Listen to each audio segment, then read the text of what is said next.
Bienvenidos! Hey, my name is Jadley. This is Reading with Your Kids. We are beaming out to you in the entire universe from the beautiful, historical, book-loving neighborhood of Reedville, the loveliest neighborhood in all of Boston. Hey, we're delighted that you're joining us in our mission to help all families grow closer through reading. You know, we do that by sharing fun, thoughtful, and thought-provoking conversations with fascinating people who just happen to be writing books for kids of all ages. Please join us in our mission by telling all of your family and friends about the show and letting them know that they can hear us on the WREB AM/FM 24/7 radio network. And they can find us on the iHeartRadio app, on Spotify, Apple Podcasts, Good Pods, YouTube, Amazon Music, Audible, CastBox, Player FM. Wherever you find your favorite shows, you can find Reading with Your Kids. Really powerful show for you today. First up, Janie Nitze is here to celebrate Heroes of 1776. It is her new picture book that she co-authored with Supreme Court Justice Neil Gorsuch. And later in the show, Cheryl Hellner will be here to celebrate Sing Up the Earth. My friends, I'm excited to let you know we have a brand new Reading with Your Kids certified great read, Everywhere I Go by Becky Serling Powers. One of the greatest gifts we can give our kids is the confidence that they are deeply known, deeply loved, and never alone. That's exactly the beautiful message waiting inside Everywhere I Go by Becky Serling Powers. Inspired by the timeless words of Psalm 139, this delightful picture book gently reminds kids that no matter where life takes them, God is already there, loving them, guiding them, and delighting in them. Now, there are lots of kids' books that teach Bible stories, and there are plenty that teach children about God. But what I and my team especially appreciate about Everywhere I Go is that Becky doesn't simply teach theology, she creates an experience. As families turn each page together, children begin to feel the comfort of knowing that they are never beyond God's reach. Whether they're laughing, wondering, exploring, or even a little bit afraid, this story reassures them that God's love is constant. The language is lyrical and calming, making it a wonderful choice for bedtime, family devotions, or quiet moments together. And now let's talk about the illustrations. Karen Vermillion has created artwork that is warm, joyful, and full of life. Every page invites kids to linger a little longer, noticing the expressions, the colors, the beautiful diversity of the families and children portrayed throughout the book. It's the kind of artwork that makes young readers want to turn right back to the beginning and experience the story all over again. As someone who spent decades encouraging families to read together, I especially love books that naturally spark conversations. After reading Everywhere I Go, parents might ask questions like, where do you feel closest to God? Where have you seen God's love today? Or simply, what was your favorite part of the story? Those conversations often become the most meaningful part of a reading experience. In a world where many kids experience anxiety and uncertainty, books that remind them that they are loved, valued, and never alone are more important today than ever before. Everywhere I Go does exactly that with grace, beauty, and a heart full of hope. For its outstanding read-along quality, its beautiful illustrations, its faithful adaptations of Psalm 139, and its ability to help families grow closer to one another and closer to God, Reading with Your Kids is proud to name Everywhere I Go by Becky Serling Powers as our latest Reading with Your Kids certified great read. Congratulations, Becky, on creating a picture book that will comfort kids today and plant seeds of faith that can grow for a lifetime. Join us right now from the very beautiful and historical town of Concord in Massachusetts. Our guest is here today to celebrate her pretty historical and beautiful picture book. It's called Heroes of 1776. Please welcome to the show, Janie Nitze. Janie, how are you? I am well. Thank you for having me on this beautiful day. Delighted to have you on. It is a beautiful day here in the Boston area, isn't it? It is wonderful. Love it here. So much history in that area. It really is.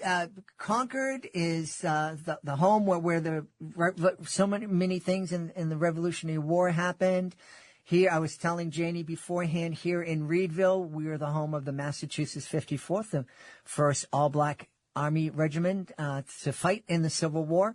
And so many other great historical things have happened in this state. That's right. That's right. It was really fun writing the picture book for children and for my kids to see Concord and Lexington called out in the book. So it was great fun to be in this town this year on the 250th anniversary of the Declaration. Yeah, one of the things that I think happens a lot of times when you live in a place like Boston or Concord is like you hear the history, but you don't go and see the things. You don't do the things that all the tourists do. So you have someone from Italy go, oh, I was in Boston. I saw this and that and that. And I go, gee, I haven't been there yet. But thankfully, I went to a great elementary school that took me to all the places. Oh, that's great. That's great. You're lucky. So tell us, first off, this is a book that you co-authored with someone folks might know, Justice Neil Gorsuch. Am I saying his name right? Yes, perfect. How did that come about? How did that collaboration happen? Sure. So I had worked with him quite some time ago as a clerk, both on the Court of Appeals and then on the Supreme Court. And we had collaborated on prior books, but they were books for adults. And at some point, we kept talking to each other we kept talking about civic education in the country. I have 3 young kids, 6, 9, and 11 years old. And we were just seeing the lack of civic education, the robust civic education, what kids are lacking today, what adults might not know today. The statistics on it are quite surprising. So about a third of adults know that the phrase "all men are created equal" comes from the Declaration of Independence. When it comes to our kids, only about a tenth of graduating 8th graders are proficient in U.S. government. Statistics aren't much better when it comes to civics. And so we've been talking about this for years. And then finally we thought, well, we keep talking about it. Why don't we do something about it, especially with the 250th anniversary of the Declaration of Independence, when we were writing it upon us. Now, of course, we're a week beyond it, week or two beyond it. But we really wanted to write a book that captured the people of the day. So there are books, obviously, on the Declaration of Independence for kids out there, but so much of it marched through the events, or the Stamp Act and the Tea Party and so forth, and was missing, we thought, some focus on the incredible courage and the sacrifice of so many people, not just the signers of the Declaration, although we definitely focus on them, but also of colonists from, of all different stripes and ages. Right, men and women and children. We talk some of children in the book. And so we really wanted to dive in, talk about those people, talk about the sacrifice, tell stories that maybe even adults aren't so familiar with. There were a lot of stories in the book that I didn't know of going in and that I found really compelling and inspiring. So that was sort of the impetus behind the book. Yeah. We're living in a time right now, talking about the sacrifices those signers made. When we can see in Venezuela and Iran, when people rise up against the government, they're taking chance at losing their life. I think there was 50,000 people in Iran were executed because they were protesting in the street, and I don't know how many in Venezuela and other countries. The framers really did put it all on the line. No, I think that's right. And that's one of the things that we hope comes through in the book, because I think sometimes one might think back and look back and think, okay, well, Thomas Jefferson and George Washington and John Adams, they didn't fare so poorly, right? They were presidents of the country. They didn't lose their lives. But when you actually go back and look, say, at just the 56 signers of the Declaration, the generalized statistics on what happened to them are really grim and dismal. A third had their homes damaged or destroyed. Several were captured on the battlefield. Many lost their family members, sons captured, killed. And nearly all, one historian went back and looked, and nearly all were left poorer for their dedication to this cause. And at the time when they put their pen on that paper, to your point, they very much expected to be hanged for treason. Mm-hmm. Things looked bleak. right? Again, it's sometimes easy to look back and see see only the victory and not see that for years, during the war, it looked like the colonists would lose. Here they were going up against the most powerful empire in the world, huge navy, well-stocked and professional army, mercenaries. There were German mercenaries empire. Tens of thousands were on their way to the colonies at the time the Declaration of Independence was agreed upon and signed. And when the men gathered actually in August to put their pen on the paper, they didn't sign it in July. When they came to time, in August 2nd to put their pen to the paper, the entire room was absolutely silent. And we tell a sort of a gloomy joke of sorts in the book where, one delegate, a rather heavy-set man, turned to a skinny delegate and broke the silence only by saying, well, when it comes time to hang us all, you will have, I will have the advantage of dying quickly, whereas you will sort of twirl in the air for an hour or two, right? That was the mood at the time. And they really thought that they would be hanged. And I think remembering that they nevertheless stood up and did what they believed was right for not really necessarily their generation. They did it for future generations, and they expected and did receive sort of very little of worth back in their own lives. But they did it for future generations, for this idea of liberty, passing down all the way to us. And so I also hope that the book inspires children to recognize that the torch does pass down to them, and that their generations past, not just the revolutionary generation, of course, that really gave up their lives to give us the freedoms that we have, and that it is up to, the next generation now to step up to the plate and make sure that future generations can enjoy the freedoms that they have. Yeah. You mentioned the decline of knowledge of civics and of our history. Why do you think that now granted, I'm almost 100 years old, but when I was in school, it was a priority, and to know about the history and to understand what government is, and that we're three branches of government. I saw a video online of a government official somewhere, and they were asking the person, government official that was elected, say, hey, what's the different branches of government? No clue. How did this happen? That's a great question. I'm sure books have been written on it, should be written on it. I think sadly right now our history is politicized when it doesn't have to be politicized, right? We can just learn the facts. These men existed, these women existed, these children existed.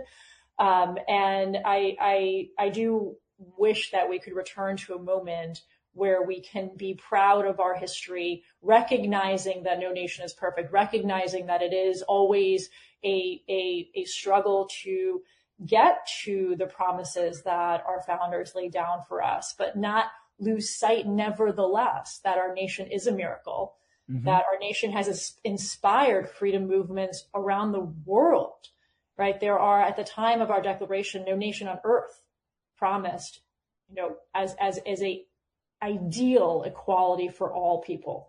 We, of course, it wasn't realized for many thousands of people in the colonies at the time, right? But we, as a nation, at least put that down as an ideal to strive for. And in putting down that ideal, we inspired freedom movements just really around the world. And I think, again, back to my parents who immigrated from Czechoslovakia under communist regime, came here looking for freedom. Those countries too, they would literally cite to the Declaration in fighting for freedoms in their own countries, 200 years later. So it is an inspiring document. And I do wish that we could remove any politicization from it and just really be proud of our history. Yeah, I agree. Our nation is far from perfect. There's lots of things that we can do to make it a more perfect union, but we're working on it. And, yeah. I'm curious. You mentioned that you and the justice were having this conversation about, this problem, that problem. Why don't we do something? Who was the one who kind of said, so why don't we stop talking about it? Let's get down and do something about it. Was that you talking to the judge? I can't remember, honestly, there were so many conversations. I can't remember the absolute first one, but I know that both of us were incredibly excited, really incredibly excited to do this. It was really a labor of love, and it was just such a joy to do it. And I should mention too, Third participant, Chris Ellison, who is our illustrator, and he just made these just incredibly beautiful illustrations that I think really bring the stories to life for the kids. Again, this is all just bringing it to life for the kids so they can really see what these men, women, and children did, identify a little bit of themselves in them, and be inspired to do things themselves.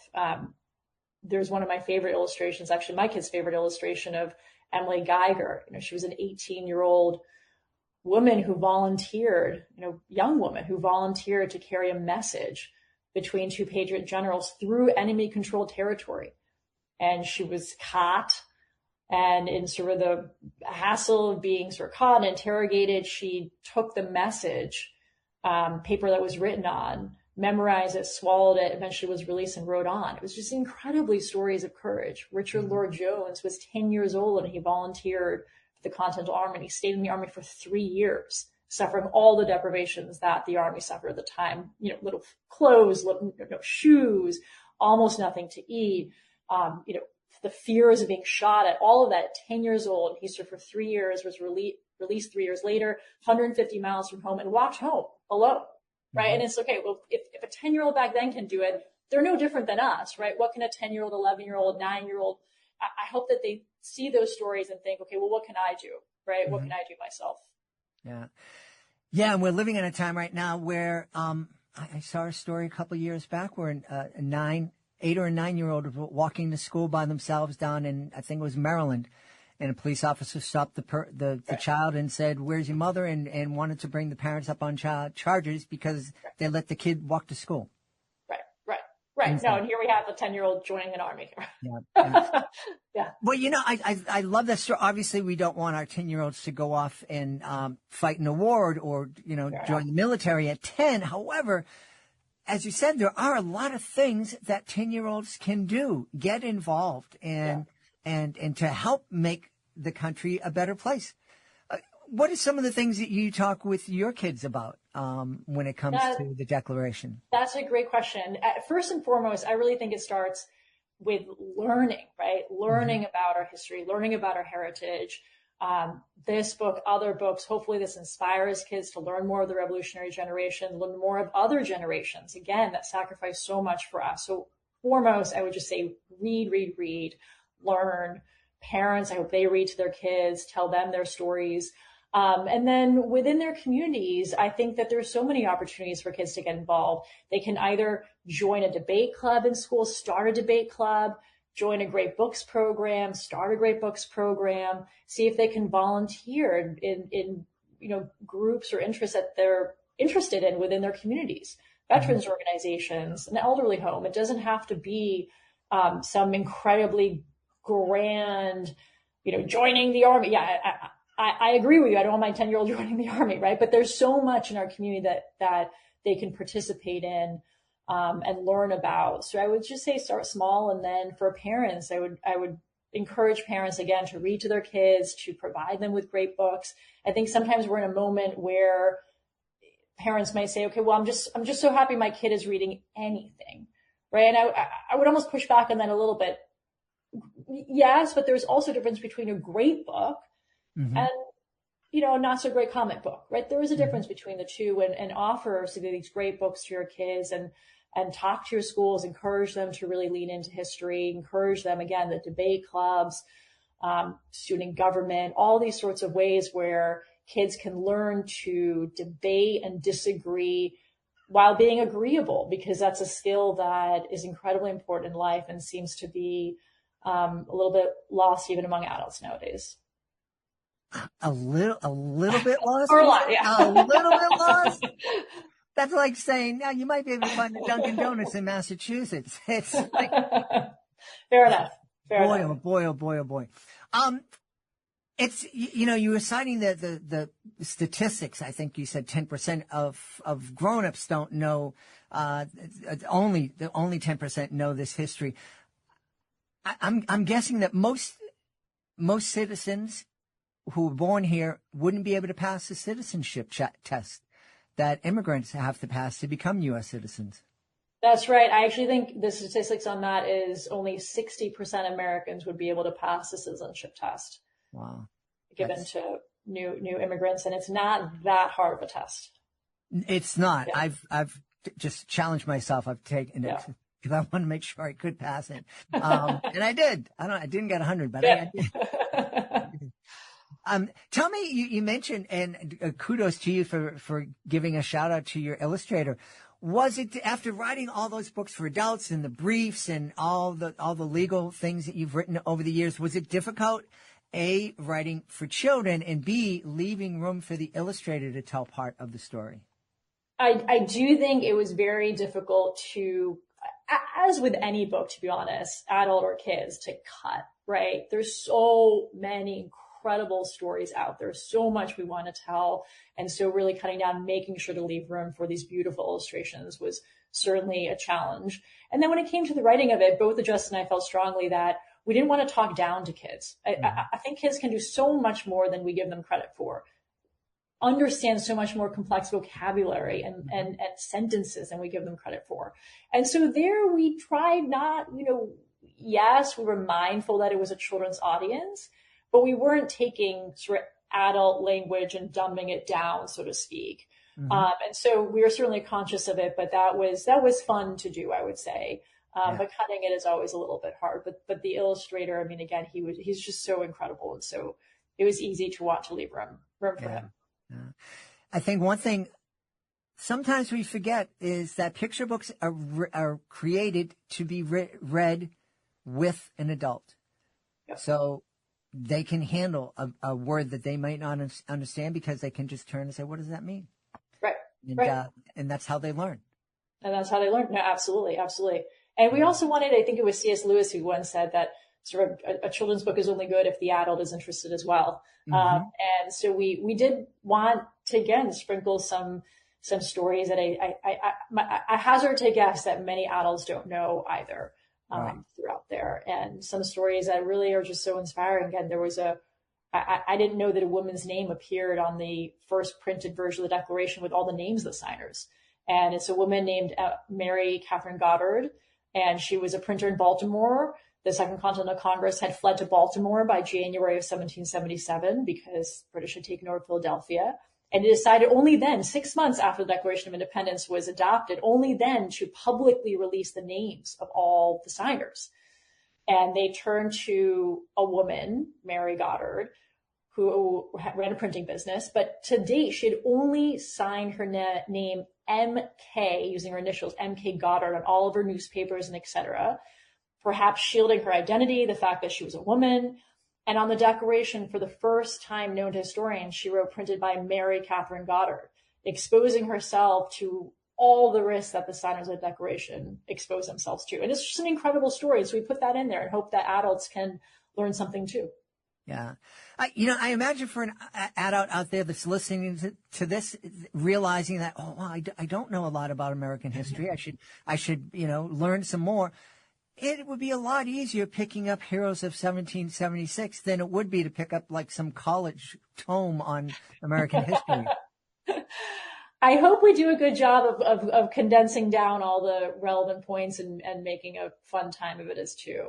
There really are. I mean, I just had such a fun time writing with the Justice because there really are just so many cool stories of statue of King George III being toppled down in New York City after the Declaration was read out loud by George Washington's orders to the troops, stories of a midnight ride to Philadelphia to break a tie vote on the Declaration by Caesar Rodney, a man suffering cancer of his face. I mean, just one story after another that are really just incredible.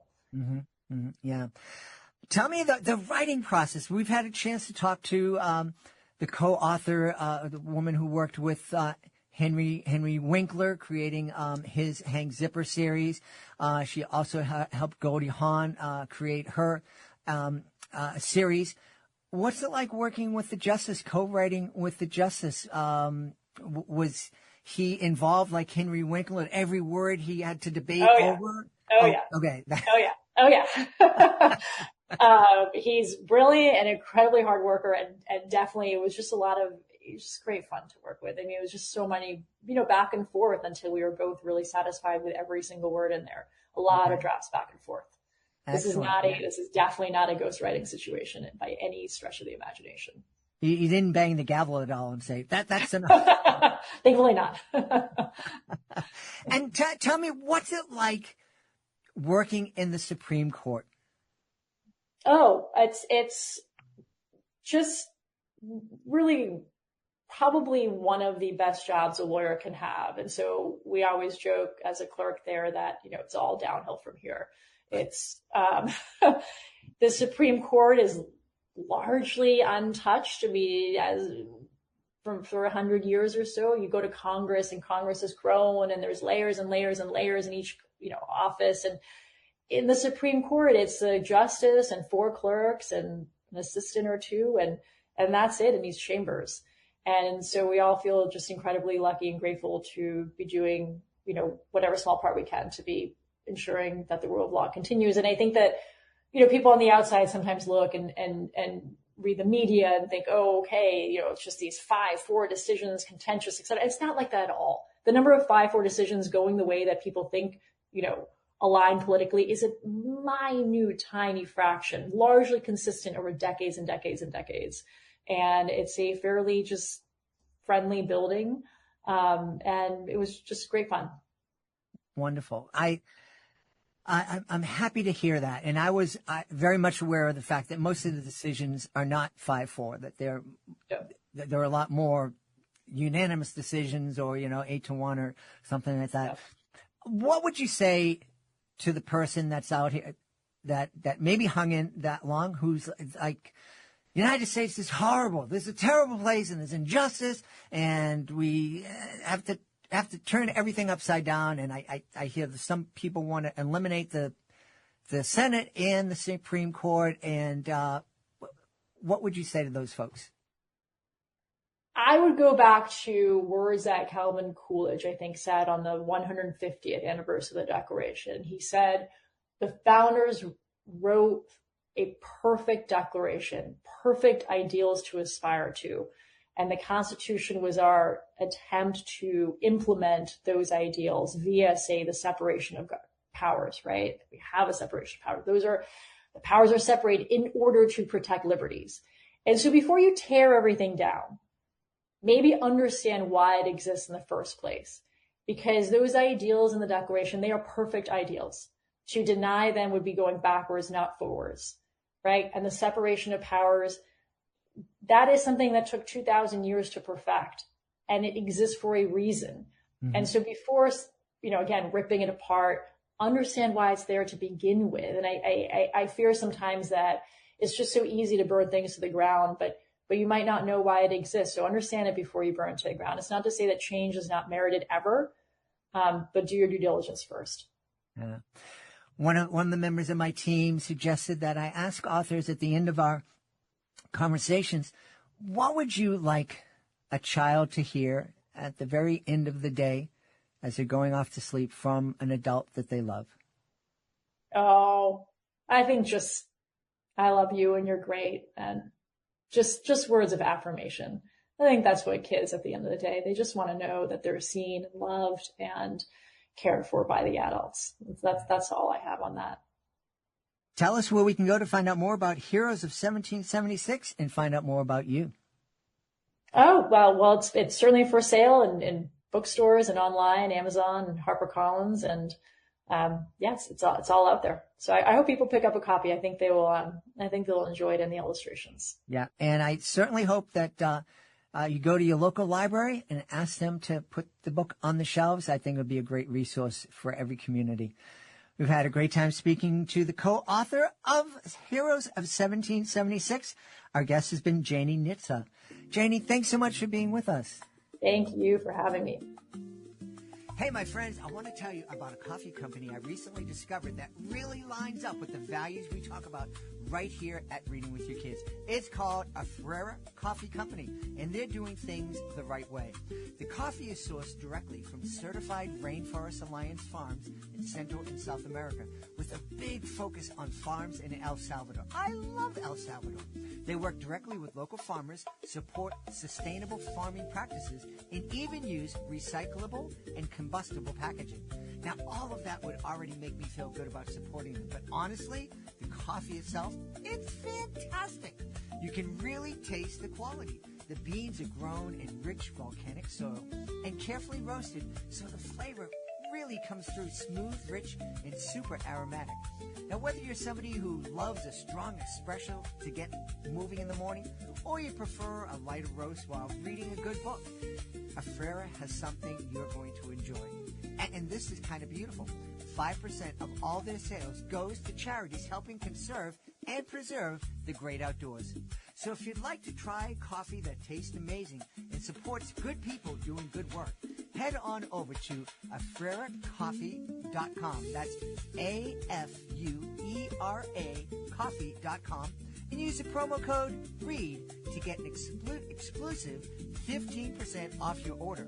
And of course, when you use the code, you're also helping support the podcast. Great coffee and helping families grow closer together. I call that a pretty magical way to start your day.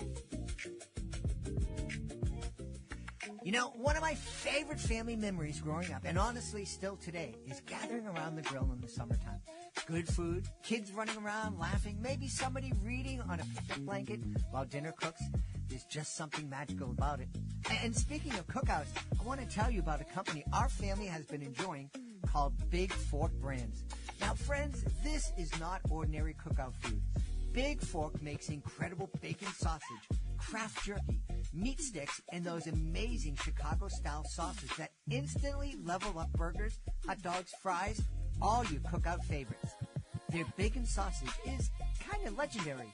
They combine hardwood smoked bacon with premium pork and create flavors like hickory and applewood, maple and brown sugar, and spicy 3-pepper. Honestly, it sounds fancy, but it's really just fun, delicious food families can enjoy together. And another thing I really appreciate, they work with small Iowa farms, raising heritage hogs outdoors without any antibiotics. So there's a real commitment to quality and sustainability behind everything they make. So here's my challenge to you this summer. Plan a read together cookout night. Fire up the grill. Put the phones away for a little while. Enjoy a great meal together. And in the evening, reading together as a family. And to help make it happen, Big Fork Brands is giving our listeners an exclusive 20% discount. Just head on over to bigforkbrands.com and use the promo code READ at checkout. Great food, great conversation, great books. That sounds like real magic to me. Joining us from right outside our nation's capital, our guest is here today to celebrate her new picture book. It's called Sing Up the Earth. Please welcome to the show, Cheryl Hellner. Cheryl, how are you? I'm a little warm, but basically fine. Yes, everybody here on the East Coast of the United States is under a heat dome, and it's pretty toasty outside. It is. It is. I decided this morning I'd get up at 7:30 so I could get out and mow the lawn. We're having people over for the 4th of July, and I got out there and I said, before the sun comes, gets really high in the sky, I'll get out there, get the yard looking well, and I did it, but I'm pretty exhausted right now. Yeah. Oh, yes. Yeah. I got out in the garden about 7 this morning also. Yeah. So I could use somebody singing to me to kind of celebrate. Tell us about Sing Up the Earth. What's this book all about? Okay. So Sing Up the Earth is really, well, actually, let me start with the title. The title comes from a master potter and teacher, Paulus Berenson, who he was a dancer in New York City. And then he became a potter, and he was famous, at Penland and other craft schools. And he said that the artist's work is to, quote, sing up the earth. So when I was working with background material that actually came from where I live here at Day Spring Retreat Center outside Washington, D.C., and was thinking about the potter, Bud Wilkinson, who I had interviewed, and his story, and how that planted a seed in me for a story I wanted someday to write. I thought, well, this is really a story in part. It's layered, but part of it is what it means to be an artist. And Paula said the artist's work is to sing up the earth. And my feeling is there has never been a time when that was more important than now. Yeah. That we need to be singing up the earth. It's time. It's time to really reconnect with nature in some very powerful and important ways. So that's part of the title. The picture book has a number of different themes, which I have rediscovered as I was out on book tour in Michigan in April. And the kids listening to the different ways different children responded to the book. Some responded very exclusively to the animals in the book and to the way the animals respond to the music of the book. Others responded to the artist. They'd say, I want to be an artist. I make pictures. I love making pictures. I would like to be a writer. I would like to be an artist. So some of them responded to the theme of art running through the book. And some of them responded to loss. They had had loss in their own lives. One little boy I talked to said, my daddy's been in the hospital for 6 months. And so some of them responded to the fact that there is a fire in this book, and there is the loss of the old stone barn where the grandfather and granddaughter artists work. They respond to that part of the story, that something happened that was hard. And then the fact that there's hope, the fact that there's new life, the fact that the barn is rebuilt, and an amazing miracle happens in terms of discovering how to continue the artwork they were doing. For some of the kids, that was really where they were. And I would always say, when we get to the end of the story, what I want to know is, what do you remember? What stays with you after you've heard the whole story? So Sing Up the Earth is really, at core, it's about different kinds of love. Love between a grandfather and a granddaughter, love of art, love of music, love of nature, of animals, and the one great love that holds all of those things. And so, it's a layered story. And I have loved seeing the way it lands with different children, ranging in age. My youngest in Michigan was 2.5. And my oldest was just entering into 4th grade. So quite a range. Quite a range, yeah. That must have brought you great joy to see that something you had worked on so hard by yourself, kind of in solitude, as all writers find themselves, and then to get out there and to see it hitting and landing in such meaningful ways. It was, I said to my best friend Gail, who drove me back to the airport at the end of the book tour, she said, well, how are you doing? And I said, I am ecstatic. I said, to be able to read the story I love to children and watch the response and listen for the response. I said, I'm in heaven when this is happening. This is just such an amazing thing for a writer to be able to actually read something to the people for whom the story was written. And to me, any of the children who resonate strongly with the story, like the little boy I met recently, Hunter, who said to me, I loved your story. We read it every night before bed. And I said, well, it's for you. I wrote this for you. So, yeah. Very, very nice. I love that. I love that you were able to go out and spend so much time with your new fans and sharing the book. Tell me, what kind of conversations do you think families can have as they're reading the book, as you read with the kids in Michigan? Yeah, well, I think because the book has these different layers to it and different ways of connecting into the story, I think what families do with it will depend on what's happening in the child's life. And those clues come pretty quickly, I think, as you're reading the story. where is this really touching the heart? Where is it really having a draw for the child? And I love just asking the question when you get to the end, well, so what do you remember? Because they remember very different things. Yeah, yeah. Did you have that layering in mind as you were creating the book, or was it, the book is finished, you go out and all of a sudden you realize, wow, this is hitting kids on different levels?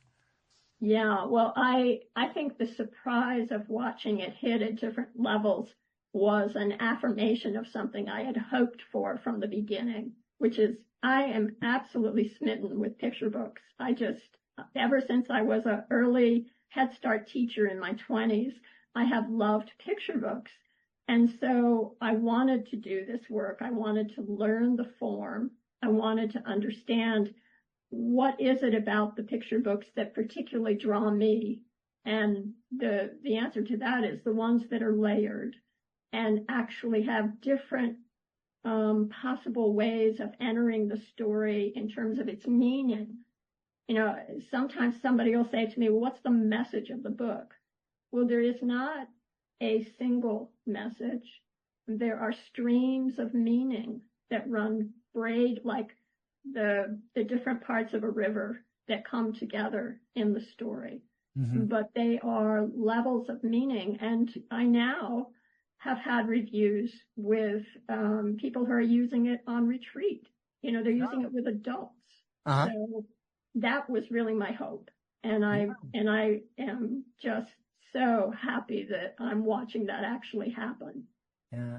I love what you said, that there's not necessarily a meaning behind the book. It's a story, and people get meaning from different stories based as what you said, what's going on in their lives. Yeah. And any given story, like about a year ago, I reread Charlotte's Web for probably the 25th time or whatever. And it struck different things, landed with me because I'm at a different point in my life. And so I feel as though that's the mystery and the beauty of story, is that it's like a living entity. It can breathe into our lives and bring us different kinds of nourishment at different stages of our life. And that's fantastic. Yes, it is fantastic. That's one of the beauties of books and story that we share with each other. Tell me, what was it that inspired you to write Sing Up the Earth at this point in your life? All right, well, part of what inspired me was I'm not getting any younger. And I said to myself, if I want to fulfill this dream, which I had when I first started teaching back, out of graduate school, I said, if I'm going to write a picture book, I got to get on it. I've got to learn the form, go to some really good conferences, get used to what authors are saying about how they work and what they do. And also, of course, the magic of picture books is that it's really two books, right? It's the visual and it's the words, and they marry. They come together in some absolutely amazing ways. So, I wasn't getting any younger, and I started to wake up to that. So I said, okay, it's now or never. I have this long-held dream. And my beloved husband said, go for it. So I did. But it was a lot of background before I really got to the place where I had a story that I felt was strong enough that it might actually find its way to a publisher. So interesting. So many of the authors who come on, especially with their debut book, it's the idea for the story came first. It's like, oh, I had this popped into my head and I wrote it through notes down, and then I worked on it and it grew into the story. Whereas you're like, I want to write a kid's book. I don't know about what yet, but I want to write it. Yeah. I mean, because it really started with just being entranced with the form of picture book and what was possible with it, what it did. And I had been using picture books for years with adults in workshops and in retreats. And so I came to it out of that background, out of a kind of a sense of these books are mysterious, beautiful, and have many, many possible ways of speaking to people. Yeah. And I still love doing picture books and retreats. So you've mentioned using picture books and retreats a few times. What kind of retreats are we talking about? Okay, well, the retreats that I've been involved in in my early professional life as a teacher, they were educational workshops. But since in the last 20, 30 years, it's been contemplative retreats and nature-based retreats that are happening in places where people can actually get outside and have invitations to relate to trees or to relate to a body of water or to relate to the sky or simply to immerse ourselves in the wonder and power of the natural world. And so these retreats, I live at a retreat center, Dayspring Retreat Center in Germantown, which has started in the 1950s. And the retreats that are held here, many of them are silent, which simply means that there are meditations and then there are long periods in which people have time on their own to reflect. And then there'll be another meditation and then a long time on your own to reflect and to walk and to rest and to do whatever you need to do to nourish yourself. So those are the kind of retreats that I do now. Wonderful. And must be living in a retreat center must afford you some good quiet to pursue your dream of writing. Yeah, it does. And it's also a Christian community. So the people that are in the community here at Dayspring who support the retreat ministry, they were thrilled when Paraclete said yes my publisher said yes to this text. And they said, we're going to have a book. It was like, we're going to have a baby. We're going to have a book. So yeah, it's a great place to live. And it's 220 acres outside of Washington, D.C. And it has wild fields and creeks and forest. And I love the way UPS drivers will come from Germantown, which is just amazing, compact, lots and lots and lots of buildings and so forth. And they'll drive on Neilsville Church Road and they'll get down here and they'll say, what is this place? Because it's not a shopping mall. It's not a parking lot. It's, so yeah, it's been amazing that this place actually is here. Yeah. Where it is for all these years. You reminded me of a funny story. My son-in-law was working in Vermont, and he was able to rent an apartment on a 300-acre farm. Wow. And I remember going up and visiting him and just walking on the farm, and there was all the maple trees where they harvest maple for maple syrup and whatnot. And just saying to him, we're on top of a mountain looking out, and it's just this beautiful view. And I said to this guy who grew up in the city, I'm like, oh, wow, this is beautiful. And he turned to me and he said, I hate it here. I can't wait to get back to Boston. Yeah, different strokes for different folks. Yeah. Exactly. So now that Sing Up the Earth is out and it's being received really well, are we working on a new book? Oh, yeah. There has been for a long time a story.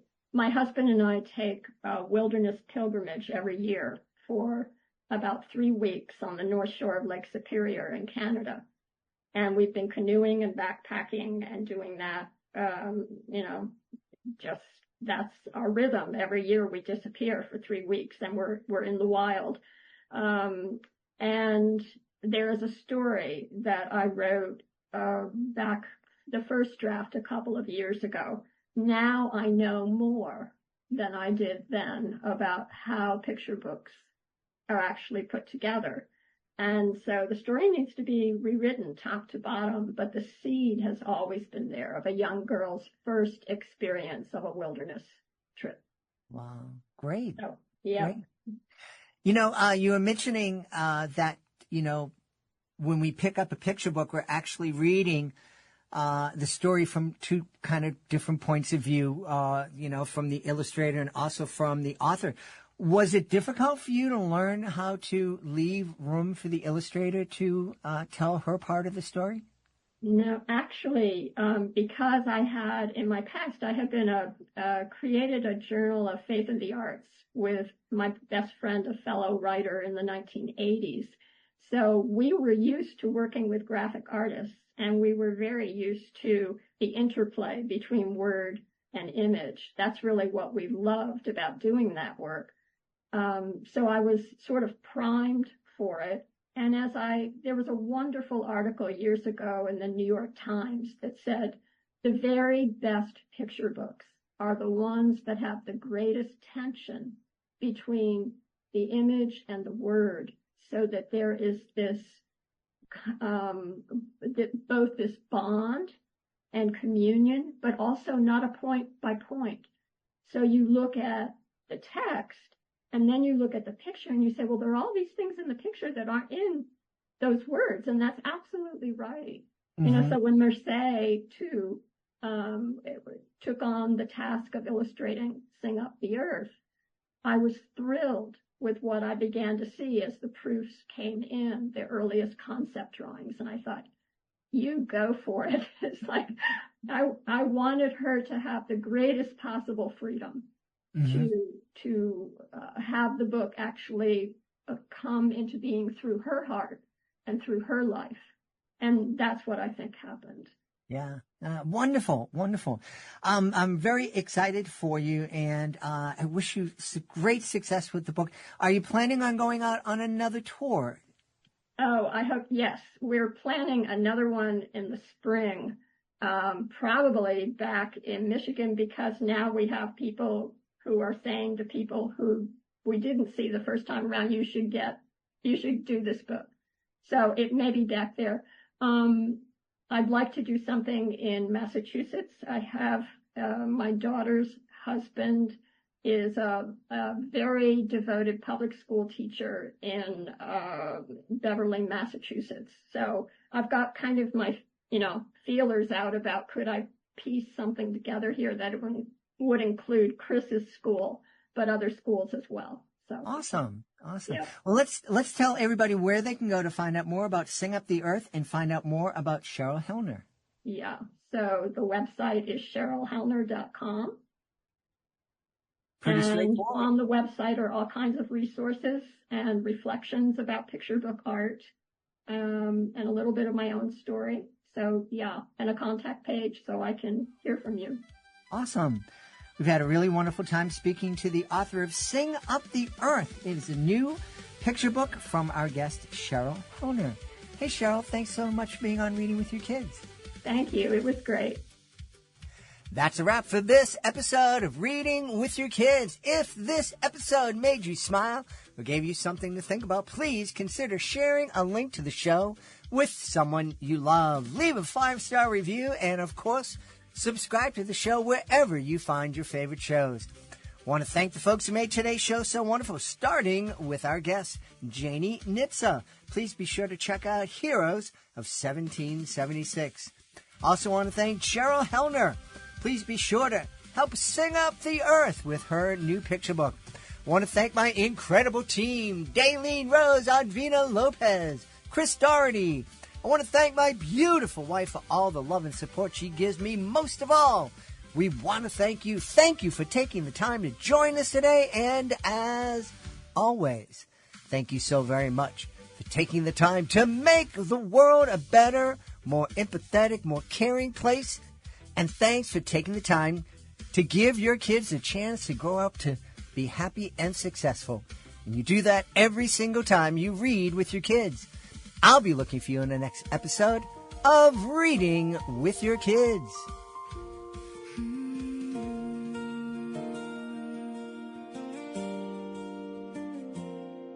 When the morning wakes breaks the sky and birds begin to sing, you're already waiting there in every little thing. When I laugh and when I cry, when I wonder why it's so, there's a hand that's holding mine everywhere I go. You knew my name before my first breath. You've counted every heartbeat yet. Your love surrounds me high and low. You're with me.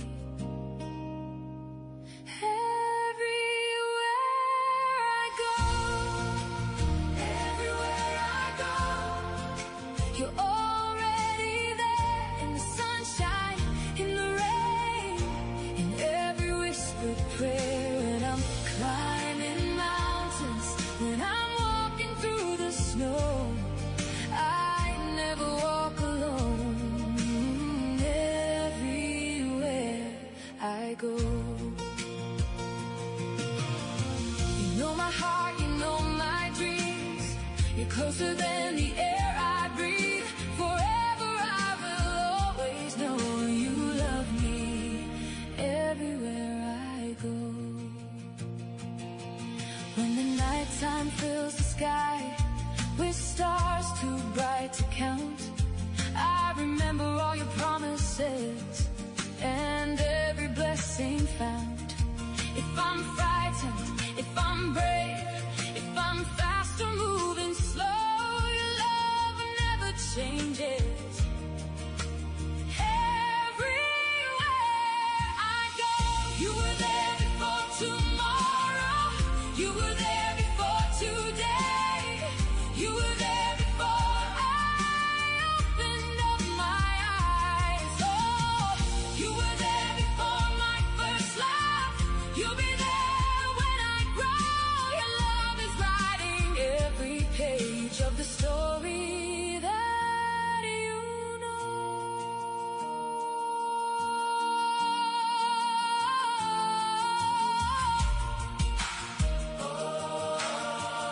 Everywhere, everywhere. You are there. Everywhere I go, your light is leading me through the valleys, to the mountains, across the endless sea. You knew me before I knew myself. Your love has always helped me grow. Now the whole wide world can know I'm wonderfully made, deeply loved, never alone.